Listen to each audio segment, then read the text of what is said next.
मेरे होठों पर एक बहुत ही सख्त और लंबा किस किया, फिर मुझे जोर जोर से करने लगा। मैं बोली, अब बस करो, मुझे छोड़ दो प्लीज़, नहीं तो मैं मर जाऊंगी। दोस्तों, वीडियो में आगे बढ़ने से पहले हमारे वीडियो को लाइक और हमारे चैनल को सब्सक्राइब ज़रूर कर दीजिएगा। दोस्तों, चलते हैं आज की कहानी की तरफ। उसने अपना मास्क हटा दिया। चेहरा देखते ही मेरी सांसें रुक गई तो मेरे मुंह से निकला, वह समीर था। मेरे कॉलेज का क्लासमेट था। एक सीधा साधा लड़का था जिसे मैंने कॉलेज में सिर्फ इसलिए फंसाया था क्योंकि उसने मुझे प्रपोज करने की हिम्मत की थी। मुझे अपनी अमीरी और खूबसूरती का घमंड था। मैंने प्रिंसिपल से झूठी शिकायत की थी कि समीर ने मेरे साथ बदतमीज़ी की है। उसे कॉलेज से निकाल दिया गया था। उसका कैरियर, उसकी इज्जत सब बर्बाद हो गई थी। समीर मुस्कुराया, एक शैतानी मुस्कान पहचाना। वही समीर था जिसे तूने रेपिस्ट बोला था। देख, आज मैं सच में वही बन गया हूँ जो तूने दुनिया को बताया था। तूने मेरी ज़िंदगी नरक बना दी थी मीना, आज मैंने तेरी ज़िंदगी को खिलौना बना दिया है। ये वीडियो देख रही है। उसने फ़ोन हिलाया। अगर ये तेरे पति ने देख लिया तो तू सड़क पर आ जाएगी। तेरी ये रईसी, ये घमंड सब मिट्टी में मिल जाएगा। मैं उसके पैरों में गिर गई। मुझे माफ़ कर दो समीर, मैं गलती की थी, प्लीज़ ये वीडियो डिलीट कर दो। उसने मेरे बालों को पकड़कर मेरा चेहरा ऊपर किया।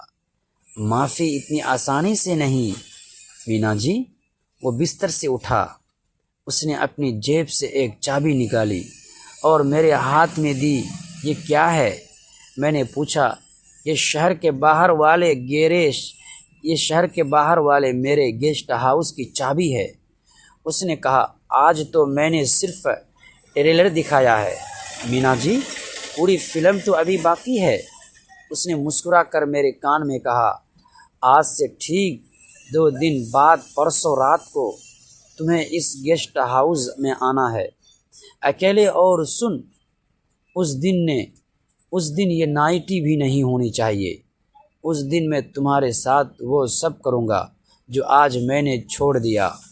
मैं तुम्हारी इस प्यास को, इस गर्मी को पूरी तरह से बुझाऊँगा, इतनी ज़ोर से कि तुम अपनी चीखों में मेरा नाम लोगी। अगर तुम नहीं आई तो ये वीडियो तुम्हारे पति के व्हाट्सएप पर होगा, और अगर तुम आई तो शायद मैं वीडियो डिलीट करने के बारे में सोचूंगा। वो खिड़की की तरफ बढ़ा। इंतज़ार करना मेरा परसों रात, एक नई सुहाग रात के लिए। दोस्तों, समीर खिड़की से कूद कर चला गया, लेकिन मेरे लिए वो 2 दिन नरक से बदतर थे। मैं अपने पति मदन लाल जी से नज़रें नहीं मिला पा रही थी। मैंने सोचा पुलिस के पास जाऊं, पर समीर के पास मेरा वो वीडियो था। अगर वो लीक हो जाता तो मदन लाल जी तो सदमे से ही मर जाते। मेरे पास कोई रास्ता नहीं था, मुझे उस आग में कूदना ही था। परसों रात आई। मैंने मदन लाल जी से झूठ बोला कि मेरी सहेली की तबीयत खराब है, मुझे रात को वहाँ रुकना होगा। मैं अपनी कार से शहर के बाहर वाले उस सुनसान गेस्ट हाउस पहुंची। चारों तरफ जंगल था, सन्नाटा ऐसा कि अपनी ही सांसों की आवाज़ डरा रही थी। मैंने समीर की दी गई चाबी से दरवाज़ा खोला। अंदर अंधेरा था, सिर्फ एक कोने में मोमबत्ती जल रही थी और वहाँ एक बड़ी सी कुर्सी पर समीर बैठा था, हाथ में शराब का गिलास लिए। उसने मुझे ऊपर से नीचे तक देखा। मैंने एक भारी साड़ी पहनी थी, खुद को पूरी तरह ढकने के लिए। वह हंसा, आओ मीना डार्लिंग, स्वागत है आपका। वो उठा और उसने दरवाज़ा लॉक कर दिया, चाबी अपनी जेब में डाल ली। मैंने कहा था ना। वो मेरे करीब आया और मेरे पल्लू को उंगली में लपेटते हुए बोला कि आज की रात कोई पर्दा नहीं होना चाहिए। फिर ये साड़ी क्यों? मैं कांप रही थी। समीर, प्लीज़ पैसे ले लो, जो चाहिए ले लो, पर मेरे साथ ये मत करो। उसने एक झटके से मुझे अपनी तरफ खींचा। पैसे तो तेरे पति के पास बहुत है, तुझे तो वो चाहिए जो तूने कॉलेज में मुझसे छीनना था। मेरा सुकून, मेरी इज्जत, आज मैं तेरी इज्जत लूँगा, तब हिसाब बराबर होगा। उसने मुझे बेडरूम में धकेल दिया। वहाँ एक बड़ा सा बिस्तर था जिस पर लाल गुलाब की पंखुड़ियाँ बिखरी थी, बिल्कुल सुहाग रात जैसा। पर यह सजावट डरावनी लग रही थी। चलो, वो सोफे पर बैठ गया। शुरू हो जाओ, उतारो इसे। समीर, मैं रो पड़ी। उतारती हो या मैं वीडियो सेंड कर दूं? उसने फ़ोन उठाया। मजबूरी में मैं कांपते हाथों से मैंने अपनी साड़ी की पिन खोली। मेरी आंखों से आंसू बह रहे थे, पर उसे कोई फ़र्क नहीं पड़ रहा था। वो बस एक शिकारी की तरह मुझे देख रहा था। उसे मज़ा आ रहा था मुझे तड़पाते हुए, बेबस होते हुए देखकर। जब साड़ी ज़मीन पर गिरी, मैं सिर्फ ब्लाउज़ और पेटीकोट में खड़ी थी। मुझे इतनी शर्म आ रही थी कि मन कर रहा था धरती फट जाए। वो उठा, मेरे पास आया। उसने मेरे नंगे पेट पर एक बर्फ़ का टुकड़ा आइज़ फिराया। आह, मेरे मुंह से निकल आया। वो ठंडक किसी अंगारे से कम नहीं थी। क्या हुआ? अभी तो मैंने छुआ भी नहीं। वो मेरे कान के पास फुसफुसाया। तुम तो कह रही थी कि तुम्हें अपने पति के साथ मज़ा नहीं आता। देखो, आज मैं तुम्हें वो मज़ा दूंगा जो तुम ज़िंदगी भर नहीं भूलोगी। उसने मुझे बाहों में भरा और बिस्तर पर गिरा दिया। वो मेरे ऊपर आ गया। उसने मेरे दोनों हाथ पकड़कर बिस्तर से लगा दिया। उसका चेहरा मेरे चेहरे के एकदम करीब था। मैं उसकी शराब वाली सांसें महसूस कर रही थी। आज ये गुरूर, ये खूबसूरती सब मेरे नीचे होगी, उसने कहा और मेरे ब्लाउज़ के हुक पर हाथ रखा। मैंने अपनी आंखें बंद कर ली।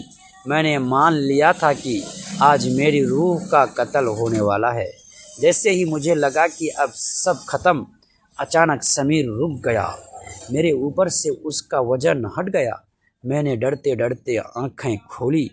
समीर बिस्तर से खड़ा हुआ था। वो मुझे देख रहा था, पर अब उसकी आंखों में हवस नहीं थी, सिर्फ घिन थी, घिन। उसने पास पड़ा चादर मेरे ऊपर फेंक दिया। ढक ले अब अपने आप को, उसके कड़वी आवाज़ में कहा। मैं हैरान होकर उसे देखने लगी। क्या वो हंसा? पर इस बार उसकी हंसी में दर्द था। हैरान हो गई ना मीना? मुझे लगा मैं तेरी तरह गिर जाऊंगा। यही फ़र्क है तुझ में और मुझ में। तूने कॉलेज में झूठ बोला था कि मैंने तेरे साथ बदतमीज़ी की है, सिर्फ इसलिए क्योंकि तुझे अपनी अमीरी का घमंड था ना। तूने एक बेगुनाह लड़के की इज्जत मिट्टी में मिला दी थी, और आज तू सच में एक बदचलन औरत बन गई है जो अपने पति को धोखा देकर यहाँ आई है। मैं बस तुझे ये दिखाना चाहता था कि जब इज्जत नीलाम होती है ना और कोई चारा नहीं बचता, तो कैसा लगता है वो डर, वो बेबसी जो आज तूने महसूस की, वो मैंने 5 साल से महसूस की है। उसने अपना फ़ोन निकाला। ये ले। उसने मेरे सामने वो वीडियो डिलीट कर दिया। मुझे तेरी गंदी वीडियो रखकर अपना फ़ोन गंदा नहीं करना। लेकिन उसने जेब से एक और फ़ोन निकाला। इस कमरे में 4 कैमरे लगे हैं, और पिछले 1 घंटे में तूने जो भी किया वो बस रिकॉर्ड हो गया है। मेरे होश उड़ गए। अब ये वीडियो मेरे पास रहेगा, ब्लैकमेल करने के लिए नहीं, बल्कि मेरी सुरक्षा के लिए, ताकि तू दोबारा मुझ पर कोई झूठा इल्ज़ाम न लगा सके। जिस दिन तूने मेरे खिलाफ़ कुछ भी करने की कोशिश की, ये वीडियो दुनिया देखेगी। उसने दरवाज़ा खोला। निकल जा यहाँ से और जी ले अपनी उस झूठी खोखली ज़िंदगी को। पर याद रखना, आज मैंने तुझे छोड़ा है, तेरी किस्मत ने नहीं। आइंदा किसी गरीब की इज्जत से खेलने से पहले यह रात याद रख लेना। उस दिन मुझे समझ आ गया कि असली मर्द वो नहीं जो औरत की मजबूरी का फ़ायदा उठाए, बल्कि वह है जो मौका मिलने पर भी अपनी मर्यादा न तोड़े। मैं घर लौटी, मदन लाल जी सो रहे थे। मैंने उसके पैरों को छूकर मन ही मन माफ़ी मांगी। मैं एक अच्छी पत्नी बनूंगी। समीर ने मेरा वीडियो कभी वायरल नहीं किया। उसने अपना बदला ले लिया था। मुझे मेरी नज़रों में गिराकर दोस्तों जैसा बोओगे वैसा ही काटोगे। मैंने समीर के साथ गलत किया था और वक्त ने मुझे उसी मकाम पर ला खड़ा किया। अगर आपको समीर का ये बदला और उसका इंसाफ पसंद आया हो तो वीडियो को लाइक ज़रूर कर दीजिएगा और हमारे चैनल को सब्सक्राइब भी ज़रूर कर लीजिएगा।